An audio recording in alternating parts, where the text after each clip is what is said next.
Praveen sir सुन पा रहे हैं? मैं क्योंकि राइट टू इंफॉर्मेशन में मैंने ज्यादा काम किया नहीं है, और पर्टिकुलरली डाटा प्रोटेक्शन की तो बात उसमें कुछ कह सकते हैं जो आज सुना है उसके ऊपर, और क्या आगे रिस्क हो सकते हैं, रिस्क फैक्टर। तो सबसे पहली बात आती है सरकार की जो मंशा है। सरकार के मंशा साफ साफ दिखती है कि वो सच्चाई को सामने आने से रोकना चाहती है। यदि इसको हम देखेंगे तो हमें पहले थोड़ा सा बैकग्राउंड में भी चले पीछे, तो पेगासस याद आता है। पेगासस में कौन सी मंजूरी ली गई थी? इवन पार्लियामेंट से छुपाया गया था। देश की जनता की तो बात छोड़ दीजिए, राष्ट्रपति से और चीफ जस्टिस से छुपाया गया था, और उसको स्वीकार करने में उनको काफी दिक्कत हुई। अभी भी उनका पर क्लैरिटी नहीं है। और पेगासस यदि अपन कहे तो वो तो पूरा डाटा क्या हो, सब तो पूरा सब चीज तो चोरी कर रहे थे खुलेआम। उसके ऊपर में कुछ बात नहीं हुई, कार्रवाई नहीं हुई। और ये जो आज डाटा प्रोटेक्शन की जब बात आती है तो मुझे ये लगता है कि वो पेगासस के बाद वाला ये दूसरा कदम है कि जहां सरकार कोई भी चीज छुपाना चाहे तो छुपा सकती है। तो नंबर वन, दिस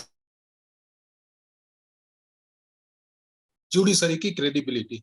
आज हम जुडिशरी की बात करते हैं, we have got no personal comment on any जज। मैं किसी जज के बारे में बात नहीं करना हूं, मगर सिस्टम की बात करते हैं। आज हमारे पास करीब 5 करोड़ केस पेंडिंग है। मोर देन 5 करोड़, लगभग पहुंच जाएगा कुछ दिन के अंदर, 5 करोड़ को पार कर जाएंगे। जजेस की संख्या के ऊपर या दूसरी पर बात करें उसके क्या कारण है, उस पर हम लोग नहीं जाएंगे। व्हाट आर द रीजन, सब चीज सरकार को मालूम है, पार्लियामेंटेरियंस को मालूम है, सभी को पता है, मगर कोई कार्रवाई हो नहीं रही है। बजट की बात आती है। हमारा जुडिशरी के लिए जो बजट चाहिए वो बजट अवेलेबल नहीं है। इस साल का budget 39.45 lakh crore, almost 40 lakh crore. Out of that 40 lakh crore judiciary को आपने कितना दिया? 1200 समथिंग, 1208 या 1218 करोड़। उसमें 400 450 करोड़ तो सुप्रीम कोर्ट और इनके सैलरी और गाड़ी घोड़ा के पैसे में चले जाएंगे। एक्सेस टू जस्टिस की बात हम कर रहे हैं। आज हम डाटा प्रोटेक्शन की बात कर रहे हैं, लोगों को अन्याय होगा, हम कोर्ट जाएंगे।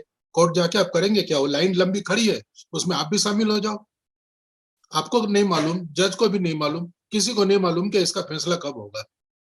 तो अंडर सच सर्कमस्टेंसेस हम विवाद को और ज्यादा बढ़ाते हैं या कम करते हैं। राइट टू इंफॉर्मेशन की जो मूल भावना है, उस भावना के विपरीत है जो डाटा प्रोटेक्शन को यदि उसको यदि मंजूर कर दिया जाता है तो। How you can personalise? ये कोई चीज, किसी पर्सनल चीज किसी की हम लूट के ले कैसे सकते हैं? और तन्मय जी ने बहुत अच्छा उदाहरण दिया कि आप, या जैसा, और विपुल जी, दोनों को मैं साथ में कोट करता हूँ।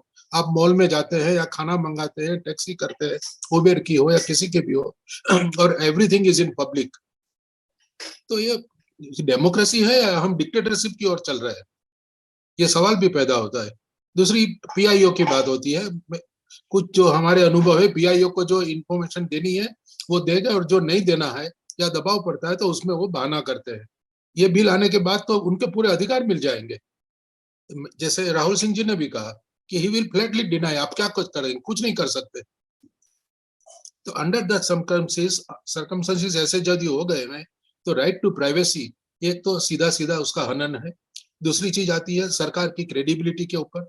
हम बात करते हैं, एनकाउंटर की बात हो गई कि चलो उसको जस्टिफाई करें, या बुलडोजर की बात करें, वो जस्टिफाई करें, वो क्यों, why we should do it? हम वर्ल्ड की लार्जेस्ट डेमोक्रेसी है और हम इतनी चीज को हम मैनेज नहीं कर सकते, और उसके लिए हम एक्सक्यूज ढूंढते हैं because we are not able to do justice. किसी को गोली मार दो।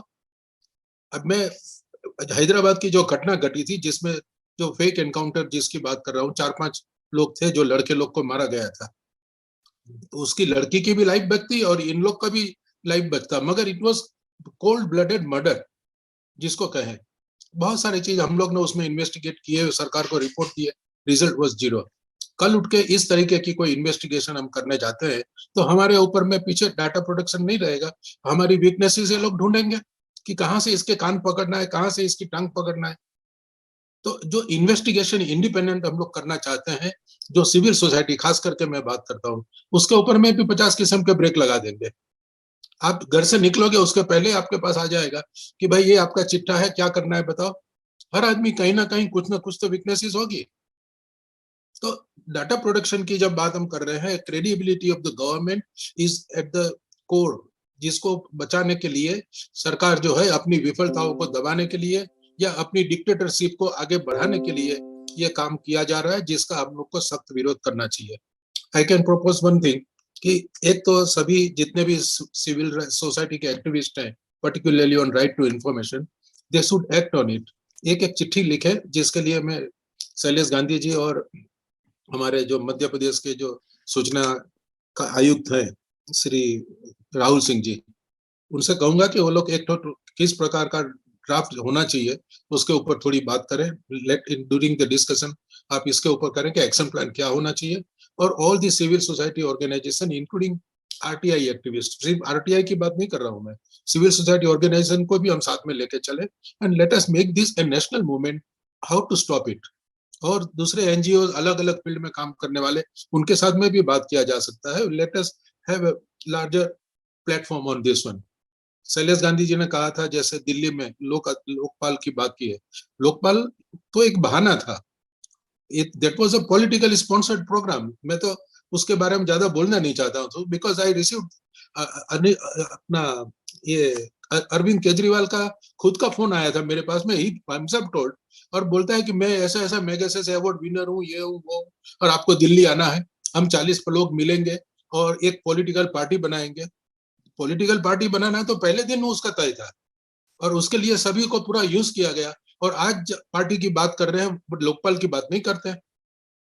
तो सवाल तो लोगों की मंशा के ऊपर में भी उठता है। और जब हम डाटा प्रोटेक्शन बिल के अंदर ये सब चीजें जाहिर हो जाएगी, तो जिस दिन आप वहां लाल किले पे चढ़ोगे या रामलीला मैदान में बैठोगे, तुरंत कान पकड़ के आपको नीचे उतार दिया जाएगा कि भाई उतरो नीचे, आप कर क्या रहे हो, because we have got all this information about you. तो this is not a democracy. आज हम डेमोक्रेसी कहने लायक नहीं रहेंगे यदि ये बिल पास हुआ तो मैं इससे ज्यादा अभी नहीं कहूंगा, मगर I am dead against this thing. Rafale की एक बात आती है, राफेल के अंदर कितनी चीज छुपाई गई, इसका एक उदाहरण देखिए। फ्रांस के अंदर में सब चीज पब्लिक हो रही है, मगर हमारे यहाँ हर चीज छुपा रही है। कौन सा डाटा प्रोटेक्शन बिल था हमारे पास, कौन सा डाटा प्रोटेक्शन एक्ट पास हुआ, कुछ भी नहीं। और डिफेंस मिनिस्ट्री से राफेल की फाइल जब सुप्रीम कोर्ट में रखनी है तो बोलते हैं गायब हो गई है, मिल नहीं रही है। साउथ ब्लॉक नई Delhi, highest secured area of the country, वहां से फाइल नहीं मिल रही है, आप कोर्ट को बता रहे हो, सुप्रीम कोर्ट को बता रहे हो कि साहब वो फाइल मिल नहीं रही है। तो छुपा तो रहे हो आप, जो चीजें देना नहीं है आपको छुपा रहे हो। और ये बिल यदि पास हो गया तो पता नहीं आप उसके अंदर डाटा प्रोटेक्शन के अंदर उसको भी ले लोगे, कि जो सरकार को नहीं देना है, सुप्रीम कोर्ट को नहीं देना है। तो this is a licence to kill the democracy. इससे ज्यादा मैं नहीं कहूंगा। धन्यवाद शिवानंद जी। तो बहुत बहुत धन्यवाद पेगासस। और डीपीडीपी की आपने बात करी है, तो उनमें अंतर ये है कि वो तो वहाँ तो कोर्ट कुछ इंटरफेयर कर सकती है, मतलब जिस तरह से किया है, लेकिन डीपीडीपी में नहीं करेगी, क्योंकि ये एक संवैधानिक तरीके से लाया गया बिल होगा, और इस पर फिर हम कहीं जा भी नहीं पाएंगे। ठीक है, अब कार्यक्रम में आगे Shailesh sir please, cross panel discussion में कुछ बातें जो कंसर्न हैं तो कृपया आप रेज करें, और विपुल सर हैं